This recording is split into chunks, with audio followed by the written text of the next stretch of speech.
Hi hello ಎಲ್ಲರಿಗೂ ನಮಸ್ಕಾರ. ನಾನು Radha. Welcome back to my Radha Rish blog Kannada channel. ಎಲ್ಲರೂ ಹೇಗಿದ್ದೀರಾ? ನಾನು ಕೂಡ ಚೆನ್ನಾಗಿದ್ದೀನಿ ಅಂತ ಹೇಳ್ತಾ, ಇವತ್ತು ನಾನಿಲ್ಲಿ ವೆಜಿಟೇಬಲ್ ಮೋಮೋಸ್ನ ಮಾಡ್ತಾಯಿದ್ದೀನಿ. ಅದಕ್ಕೆ ಹೊಂದ್ಕೊಳ್ಳೋ ಹಾಗೆ ಖಾರವಾಗಿರೋ ಕೆಂಪು ಚಟ್ನಿನೂ ಕೂಡ ನಾನಿಲ್ಲಿ ಮಾಡ್ತಾಯಿದ್ದೀನಿ. ಹಾಗೆ ಇನ್ನು ನನ್ನ ಚಾನಲ್ನ ಯಾರೆಲ್ಲ ಸಬ್ಸ್ಕ್ರೈಬ್ ಮಾಡದೆ ವಿಡಿಯೋ ನೋಡ್ತಿದ್ದೀರೋ ಪ್ಲೀಸ್ ಸಬ್ಸ್ಕ್ರೈಬ್ ಮಾಡಿ, ಹಾಗೆ ಒಂದು ಲೈಕ್ ಮಾಡಿ ಅಂತ ಹೇಳ್ತಾ, ಬನ್ನಿ ಈ ರೆಸಿಪಿನ ಹೇಗೆ ಮಾಡೋದು ಅಂತ ನೋಡೋಣ. ಮೊದಲಿಗೆ ಈ ಮೋಮೋಸ್ ಮಾಡಲಿಕ್ಕೆ ನಾನಿಲ್ಲಿ ತರಕಾರಿಗಳನ್ನ ಕಟ್ ಮಾಡ್ಕೊತಾ ಇದ್ದೀನಿ. ಇದಕ್ಕೆ ಒಂದು ಅರ್ಧದಷ್ಟು ಕ್ಯಾಪ್ಸಿಕಮ್ನ ತೊಳ್ಕೊಂಡು ಸಣ್ಣ ಸಣ್ಣ ಪೀಸ್ಗಳಿಗೆ ಹಚ್ಕೊತಾ ಇದ್ದೀನಿ.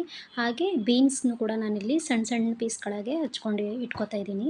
ಆದಷ್ಟು ಸಣ್ಣದಾಗೆ ಹಚ್ಕೊಳ್ಳೋದ್ರಿಂದ ಎಣ್ಣೆ ಒಳಗಡೆ ಹಾಕಿ ಫ್ರೈ ಮಾಡುವಾಗ ಬೇಗ ಫ್ರೈ ಆಗುತ್ತೆ, ಚೆನ್ನಾಗಿ ಹೊಂದ್ಕೊಳ್ಳುತ್ತೆ ಮೋಮೋಸ್ ಒಳಗಡೆ ಹಾಕಿದಾಗ ಅಂತೇಳಿ.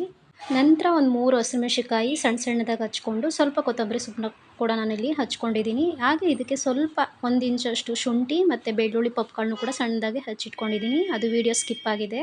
ಹಾಗೆ ಒಂದು ಸ್ಮಾಲ್ ಸೈಜ್ ಕ್ಯಾರೆಟ್ನು ಕೂಡ ನಾನಿಲ್ಲಿ ತುರಿದಿಟ್ಕೊಂಡಿದ್ದೀನಿ. ಒಂದು ಮೀಡಿಯಮ್ ಸೈಜ್ ಈರುಳ್ಳಿನೂ ಕೂಡ ನಾನಿಲ್ಲಿ ಸಣ್ಣ ಸಣ್ಣ ಪೀಸ್ಗಳಾಗಿ ಕಟ್ ಮಾಡಿಕೊಂಡು ಇಟ್ಕೊತಾ ಇದ್ದೀನಿ. ಈ ಮೋಮೋಸಲ್ಲಿ ತುಂಬಾ ವೆರೈಟೀಸ್ ಇದೆ, ಯಾವ ಥರ ಬೇಕಾದರೂ ಮಾಡ್ಬೋದು. ಟೇಸ್ಟ್ ಅಂತೂ ತುಂಬ ಚೆನ್ನಾಗಿ ಬರುತ್ತೆ.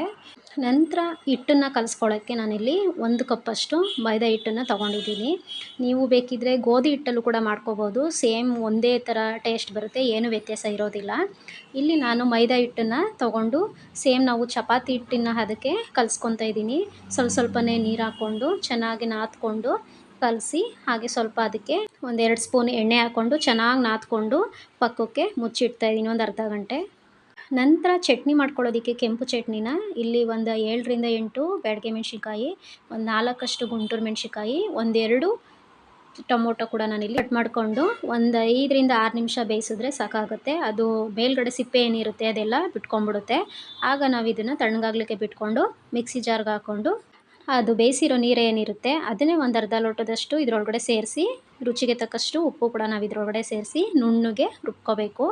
ಎಷ್ಟು ಚೆನ್ನಾಗಿ ಬರುತ್ತೆ ಅಂದರೆ ಈ ಚಟ್ನಿ ಕಲರು, ಕೆಂಪು ಚಟ್ನಿ ತುಂಬಾ ಚೆನ್ನಾಗಿದೆ ಕಲರ್ ಮಾತ್ರ. ಈ ಥರ ಚಟ್ನಿ ಮಾಡ್ಕೊಂಡಾಗ ನಾವು ಇದು ಚಪಾತಿ ರೋಲ್ ಮಾಡ್ತೀವಲ್ಲ ಅದಕ್ಕೂ ನಾವು ಕಾಂಬಿನೇಷನ್ ಆಗಿ ಬಳಸ್ಕೋಬೋದು. ಈ ರೀತಿ ಮೋಮೋಸ್ ಮಾಡಿದಾಗ ಈ ಥರ ಬೇಕಾದಕ್ಕೆ ನಾವು ಮ್ಯಾಚ್ ಮಾಡಿಕೊಂಡು ತಿನ್ಬೋದು. ಇನ್ನು ಈ ಮೋಮೋಸ್ ಒಳಗಡೆ ಹಾಕ್ತೀವಲ್ಲ ಅದು ಸ್ಟೆಪ್ಪಿಂಗ್ ಮಾಡ್ಕೊತಾ ಇದ್ದೀನಿ. ಅದಕ್ಕೆ ಒಂದು 4 ಸ್ಪೂನ್ ಆಗುವಷ್ಟು ಎಣ್ಣೆ, ಸಣ್ಣದಾಗಿ ಹೆಚ್ಚಿಟ್ಕೊಂಡಿರುವಂತಹ ಬೆಳ್ಳುಳ್ಳಿ ಮತ್ತು ಶುಂಠಿನೂ ಕೂಡ ನಾನು ಇದ್ರೊಳಗಡೆ ಸೇರಿಸ್ಕೊಂಡು, ಹಾಗೆ ಹಸಿಮೆಣಸಿನ್ಕಾಯಿನೂ ಕೂಡ ನಾನು ಇದರಲ್ಲಿ ಫ್ರೈ ಮಾಡ್ತಾಯಿದ್ದೀನಿ ಸೇರಿಸ್ಕೊಂಡು. ನಂತರ ಹಚ್ಚಿಟ್ಕೊಂಡಿರುವ ಈರುಳ್ಳಿನೂ ಕೂಡ ನಾನು ಇದರಲ್ಲಿ ಸ್ವಲ್ಪ ಕಲರ್ ಚೇಂಜ್ ಆಗೋ ತನಕ ಸಣ್ಣ ಉರಿಲೇ ಇಟ್ಕೊಂಡು ಫ್ರೈ ಮಾಡ್ತಾಯಿದ್ದೀನಿ. ನಂತರ ಇದಕ್ಕೆ ಬೀನ್ಸ್ ಕೂಡ ಕಟ್ ಮಾಡಿ ಇಟ್ಕೊಂಡಿದ್ವಲ್ಲ ಅದನ್ನು ಕೂಡ ಸೇರಿಸಿ ಫ್ರೈ ಮಾಡ್ತಾಯಿದ್ದೀನಿ. ಇದೆಲ್ಲ ಸ್ವಲ್ಪ ಹಸಿ ವಾಸನೆ ಹೋಗೋ ತನಕ 1 ನಿಮಿಷ ಫ್ರೈ ಮಾಡಿಕೊಂಡ್ರೆ ಸಾಕಾಗುತ್ತೆ. ಇದೆಲ್ಲ ಫ್ರೈ ಆಗ್ತಿರುವಂಗೆ ಹಚ್ಚಿಟ್ಕೊಂಡಿರುವಂಥ ಕ್ಯಾಪ್ಸಿಕಮ್ನು ಕೂಡ ನಾನಿಲ್ಲಿ ಸೇರಿಸಿದ್ದೀನಿ. ಇದ್ರ ಜೊತೆ ಒಂದು 1/4 ಕಪ್ ಆಗುವಷ್ಟು ಸ್ವೀಟ್ ಕಾರ್ನ್ ಕೂಡ ನಾನು ಇದ್ರೊಳಗಡೆ ಸೇರಿಸ್ಕೊಂಡಿದ್ದೀನಿ. ನಾವು ಯಾವುದೇ ರೀತಿ ತರಕಾರಿ ಬೇಕಾದರೂ ಸೇರಿಸ್ಕೊಂಡು ಮಾಡ್ಬೋದು, ಇದೇ ಬೇಕು ಅದೇ ಹಾಕಬೇಕು ಅಂತ ಏನಿಲ್ಲ. ನಮ್ಗೆ ಯಾವ ತರಕಾರಿ ಇಷ್ಟ ಆಗುತ್ತೋ ಅದನ್ನೆಲ್ಲ ಸೇರಿಸಿ ನಾವು ಮಾಡ್ಕೋಬೋದು. ಆಮೇಲೆ ತುರಿದಿಟ್ಕೊಂಡಿರೋ ಕ್ಯಾರೆಟ್ ತುರಿನೂ ಕೂಡ ನಾವು ಇದರೊಳಗಡೆ ಸೇರಿಸ್ಕೊಂಡು ಒಂದು ಸ್ವಲ್ಪ ಹಸಿ ಸ್ಮೆಲ್ಲೆಲ್ಲ ಹೋಗೋ ತನಕ ಹುರ್ಕೊಂಡು, ಇದಕ್ಕೆ 1 ಸ್ಪೂನಷ್ಟು ಪೆಪ್ಪರ್ ಪೌಡ್ರು ಅಂದರೆ ಮೆಣಸಿನ ಪೌಡ್ರನ್ನು ಕೂಡ ನಾನು ಇದರೊಳಗಡೆ ಸೇರಿಸಿ 1ರಿಂದ 2 ಸ್ಪೂನ್ ಆಗುವಷ್ಟು ಸೋಯಾ ಸಾಸ್ನು ಕೂಡ ಇದರೊಳಗಡೆ ಹಾಕ್ತಾಯಿದ್ದೀನಿ. ಈ ಸೋಯಾ ಸಾಸ್ ಹಾಕೋಬೇಕಾದ್ರೆ ಸ್ವಲ್ಪ ಕಡಿಮೆ ಉರಿ ಇಟ್ಕೊಂಡು ಹಾಕೋಬೇಕು, ಬೇಗ ಸೀದೋಗ್ಬಿಡುತ್ತೆ. ನಂತರ ರುಚಿಗೆ ತಕ್ಕಷ್ಟು ಉಪ್ಪು ಕೂಡ ಸೇರಿಸಿ ನಾನಿಲ್ಲಿ ಚೆನ್ನಾಗಿ ಫ್ರೈ ಮಾಡ್ತಾಯಿದ್ದೀನಿ. ಆಮೇಲೆ ಇದಕ್ಕೆ ಚೀಸ್ನ ಹಾಕೋತಾ ಇದ್ದೀನಿ. ಚೀಸ್ ಹಾಕೋದ್ರಿಂದಂತೂ ಈ ಸ್ಟೆಪ್ಪಿಂಗ್ ತುಂಬಾ ಚೆನ್ನಾಗಿರುತ್ತೆ, ಅದು ಮೋಮೋಸ್ ಒಳಗಡೆ ಫುಲ್ಲು ಮೆಲ್ಟ್ ಆಗುತ್ತೆ.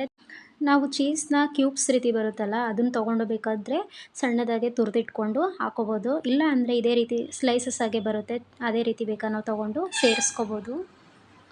ನಾವು ಹೊರಗಡೆ ಪಿಜ್ಜಾ ಎಲ್ಲ ತಿಂತೀವಲ್ಲ ಅದರಲ್ಲಿ ಚೀಸ್ ಎಲ್ಲ ಮೆಲ್ಟಾಗಿ ಚೆನ್ನಾಗಿ ಎಳೆ ಥರ ಬರುತ್ತಲ್ಲ, ಇದರಲ್ಲೂ ಸೇಮ್ ಅದೇ ರೀತಿಯೇ ಬಂದಿದೆ ನೋಡಿ. ಈಗ ಸ್ಟೆಪ್ಪಿಂಗ್ ಕೂಡ ರೆಡಿ ಆಯಿತು. ಇನ್ನು ನಾನು ಕಲಸಿಟ್ಟಿರುವಂಥ ಮೈದಾ ಹಿಟ್ಟನ್ನು ಕೂಡ ಚೆನ್ನಾಗಿ ಇನ್ನೊಂದು ಸಲ ನಾದ್ಕೊಂಡು, ನಾವು ಪೂರಿಗೆ ತೊಗೊಳ್ತೀವಲ್ಲ ಅದೇ ಮೀಡಿಯಮ್ ಸೈಜಲ್ಲಿ ಒಂದು ಉಂಡೆ ಥರ ತಗೊಂಡು ಅದೇ ರೀತಿ ಲಟ್ಟಿಸ್ಕೊತಾ ಇದ್ದೀನಿ. ನಾನಿಲ್ಲಿ ಸೆಲ್ಫ್ ಮೇಲೇ ಲಟ್ಟಿಸ್ಕೊಳ್ಳೋದು, ಕ್ಲೀನಾಗಿ ಒಂದು ಸಲ ಒರೆಸ್ಕೊಂಡು ಬಟ್ಟೆಯಿಂದ ಪೂರಿನ ನಾವು ಯಾವ ಹದಕ್ಕೆ ಹೊತ್ಕೋತೀವೋ ಲಟ್ಟಿಸ್ಕೊತೀವೋ ಅದೇ ಹದದಲ್ಲಿ ನಾವು ಲಟ್ಟಿಸ್ಕೊತಾ ಇದ್ದೀನಿ. ನಾನು ಆಲ್ಮೋಸ್ಟ್ ಇದೇ ರೀತಿಯೇ ಈ ಥರ ಸೆಲ್ಫ್ ಮೇಲೇ ಚಪಾತಿ ಆಗಿರ್ಬೋದು, ಈ ರೀತಿ ಪೂರಿ ಹಿಟ್ಟು ಆಗಿರ್ಬೋದು ಒತ್ಕೊಳ್ಳೋದು. ಇನ್ನು ಇದನ್ನು ಲಟ್ಟಿಸ್ಕೊಂಡಾದ್ಮೇಲೆ ನಾವೇನು ಸ್ಟಫಿಂಗ್ನ ರೆಡಿ ಮಾಡಿ ಇಟ್ಕೊಂಡಿದ್ವೋ ಅದನ್ನು ಕೂಡ ನಾನಿಲ್ಲಿ 1-2 ಸ್ಪೂನಷ್ಟು ಹಾಕ್ಕೊಂಡಿದ್ದೀನಿ. ಇದನ್ನು ಹಾಕ್ಕೊಂಡು ಈ ರೀತಿ ನಾವು ನೆರಿಗೆ ಥರ ಮಾಡ್ತೀವಲ್ಲ ಅದೇ ರೀತಿ ನೆರಿಗೆಗಳಾಗಿ ಸಣ್ಣದಾಗಿ ಅದನ್ನು ಸುತ್ತಲೂ ಫೋಲ್ಡ್ ಮಾಡ್ತಾ ಬರಬೇಕು. ಇದನ್ನು ಹಿಂಗೆ ಮಾಡಬೇಕು ಅಂತೇನಿಲ್ಲ, ನಾವು ಯಾವ ಶೇಪಲ್ಲಿ ಬೇಕಿದ್ರೂ ಮಾಡ್ಬೋದು. ಇಲ್ಲ ನಮ್ಗೆ ಈ ರೀತಿ ಬರಲ್ಲ ಅನ್ನೋರು ಕರ್ಜಿಕಾಯ್ದು ಫ್ರೆಶಿಂಗ್ ಇರುತ್ತಲ್ಲ, ಅದರಲ್ಲೂ ಕೂಡ ನಾವು ಇದನ್ನು ಸೇಮ್ ಅದೇ ರೀತಿ ಅದೇ ಶೇಪಲ್ಲಿ ಹಾಕ್ಬಿಟ್ಟು ಮಾಡಿ ಇಟ್ಕೋಬೋದು. ಇದನ್ನು ಎಣ್ಣೆ ಒಳಗಡೆನೂ ಕರಿತಾರೆ. ಎಣ್ಣೆ ಒಳಗಡೆ ಕರ್ಕೊಂಡು ತಿನ್ನೋದ್ರಿಂದ ಕ್ರಿಸ್ಪಿಯಾಗಿ ನಮಗೆ ಕ್ರಂಚ್ನೆಸ್ ಸಿಗುತ್ತೆ. ಇಲ್ಲ ಅಂದರೆ ನಾವು ಇದೇ ರೀತಿ ಮೈದಾ ಹಿಟ್ಟನ್ನು ಈ ರೀತಿ ನರಿಗೆಗಳಾಗಿ ಮಾಡಿಟ್ಕೊಂಡು ಅದನ್ನು ಸ್ಟಫಿಂಗ್ನ ಒಳಗಡೆ ಸೇರಿಸಿ ಹಬೆಯಲ್ಲಿ ಬೇಯಿಸ್ಕೊಂಡ್ರೂ ಕೂಡ ಚೆನ್ನಾಗಿರುತ್ತೆ ತಿನ್ನೋದಕ್ಕೆ. ನೋಡಿ ಎಷ್ಟು ಚೆನ್ನಾಗಿ ಬರ್ತಿದೆ ಅಲ್ವಾ.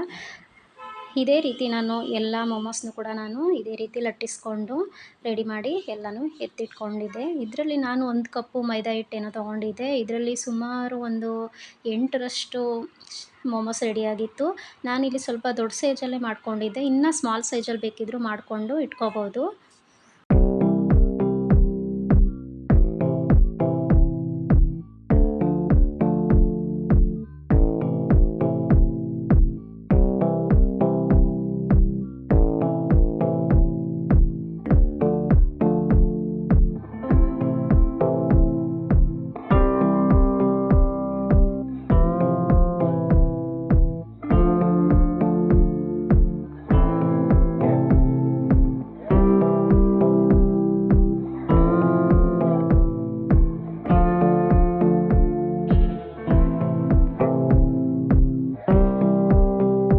ಈ ಮೋಮೋಸ್ನ ಹಬೆಯಲ್ಲಿ ಬೇಯಿಸ್ಕೊಳ್ಳೋದಕ್ಕೆ ಇಡ್ಲಿ ಪಾತ್ರೆಗೂ ಕೂಡ ಹಾಕ್ಬಿಟ್ಟು ಬೇಯಿಸ್ಕೊಬೋದು. ಇಲ್ಲ ಅಂದರೆ ಇದೇ ರೀತಿ ಒಂದು ಪಾತ್ರೆ ಇಟ್ಕೊಂಡು ಅದಕ್ಕೆ ಸ್ವಲ್ಪ ನೀರು ಹಾಕಿ ಈ ರೀತಿ ಸೊಪ್ಪು ಎಲ್ಲರ ಮನೇಲಿ ಇದ್ದೇ ಇರುತ್ತೆ, ಅದರಲ್ಲೂ ಕೂಡ ಹಾಕಿ ಬೇಯಿಸ್ಕೊಬೋದು. ಒಂದು 5ರಿಂದ 6 ನಿಮಿಷ ಬೇಯಿಸ್ಕೊಂಡ್ರೆ ಈ ಮೋಮೋಸು ರೆಡಿ ಆಗುತ್ತೆ ಪೂರ್ತಿಯಾಗಿ. ಎಲ್ಲ ಮೋಮೋಸ್ನು ನಾನು ಇದೇ ರೀತಿ ಹಬೆಯಲ್ಲೇ ಬೇಯಿಸ್ಕೊಂಡು ಎತ್ತಿಟ್ಕೊಂಡಿದ್ದೀನಿ. ತುಂಬಾ ಚೆನ್ನಾಗಿ ಬಂದಿತ್ತು. ಅದರಲ್ಲೂ ಈ ಚಟ್ನಿ ಕಲರ್ ಅಂತೂ ಒಂಥರ ಮುಕ್ಕೊಡ್ದಂಗೆ ಅಂತಾರಲ್ಲ ಆ ರೀತಿ ಎದ್ದು ಕಾಣಿಸ್ತಾ ಇತ್ತು. ಮಕ್ಳುಗಳಿಗಂತೂ ತುಂಬಾ ಇಷ್ಟ ಆಗುತ್ತೆ ಈ ರೀತಿ ಸ್ನ್ಯಾಕ್ಸು. ಹಾಗೆ ನೀವು ಒಂದ್ಸಲ ಟ್ರೈ ಮಾಡಿ ರೆಸಿಪಿನ ಅಂತ ಹೇಳ್ತಾ ಈ ವಿಡಿಯೋನ ಇಲ್ಲಿಗೆ ಎಂಡ್ ಮಾಡ್ತಾ ಇದ್ದೀನಿ. ಇದಾಗಿತ್ತು ಇವತ್ತಿನ ದಿನ. ಈ ವಿಡಿಯೋ ಯಾರಿಗಾದ್ರೂ ಇಷ್ಟ ಆಗಿದ್ರೆ ಲೈಕ್ ಮಾಡಿ ಹಾಗೂ ನಿಮ್ಮ ಫ್ಯಾಮಿಲಿ ಫ್ರೆಂಡ್ಸ್ಗೂ ಶೇರ್ ಮಾಡಿ ಅಂತ ಹೇಳ್ತಾ ಮತ್ತೆ ಮುಂದಿನ ವಿಡಿಯೋದಲ್ಲಿ ಸಿಗ್ತೀನಿ. ಅಲ್ಲಿವರೆಗೂ ನಮಸ್ಕಾರ. Thanks for watching.